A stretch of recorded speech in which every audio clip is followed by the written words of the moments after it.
বেলাল ভাই চলে আসে কুমিল্লা থেকে তার বন্ধু বান্ধবদের সাথে নিয়ে সোহান বাইকসে এসেই তারা রয়্যাল এনফিল্ড বাইকটি নেওয়ার জন্য যাবতীয় টাকা পয়সা পরিশোধ করে সোহান বাইকসে এবং বাইকের কাগজপত্রগুলো বুঝে নিবে। আসসালামু আলাইকুম বন্ধুরা, এইমাত্র সোহান বাইক থেকে রয়্যাল এনফিল্ড ক্লাসিক 350 সিসির এই গাড়িটা সেল হয়ে যাচ্ছে। যে ভাইয়া নিতে আসছে একটু কথা বলি। ভাই আসসালামু আলাইকুম। ভাই ভালো আছেন? আলহামদুলিল্লাহ, আপনি কেমন আছেন? আলহামদুলিল্লাহ ভালো আছি। ভাইয়ের নাম কি? আমার নাম মোহাম্মদ বেলাল। মোহাম্মদ বেলাল ভাই কোথা থেকে আসছেন? কুমিল্লা থেকে আসছে। কুমিল্লা থেকে আসছেন। এটা কি বাইক নিলেন ভাই? Royal Enfield classic. Royal Enfield classic. তো কিভাবে নিলেন একটু বলেন তো।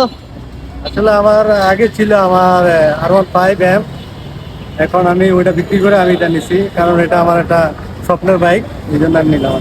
স্বপ্নের বাইকটি নিয়ে যাচ্ছেন না? অসংখ্য ধন্যবাদ ভাই, অসংখ্য ধন্যবাদ ভাই। হ্যাপি তো? জি জি, হ্যাপি। হ্যাপি ভাইয়া কিন্তু হ্যাপি এবং কুমিল্লা থেকে চলে আসছে সোহান বাইকসে রয়্যাল এনফিল্ড নেওয়ার জন্য। আপনারাও চাইলে চলে আসতে পারেন আপনার পছন্দের বেস্ট বাইকটি নেওয়ার জন্য সোহান বাইকসে। বেলাল ভাই তো তার স্বপ্নের বাইকটি নিয়ে যাচ্ছে সোহান বাইক থেকে। এবার আপনাদের পালা, আপনারাও চাইলে চলে আসতে পারেন আপনার বেস্ট মানের সেরা লুকের সেরা বাইকটি নেওয়ার জন্য সোহান বাইকস। আমাদের সোহান বাইকসের সব লোকেশন হচ্ছে মালিবাগ, মৌচাক, ঢাকা।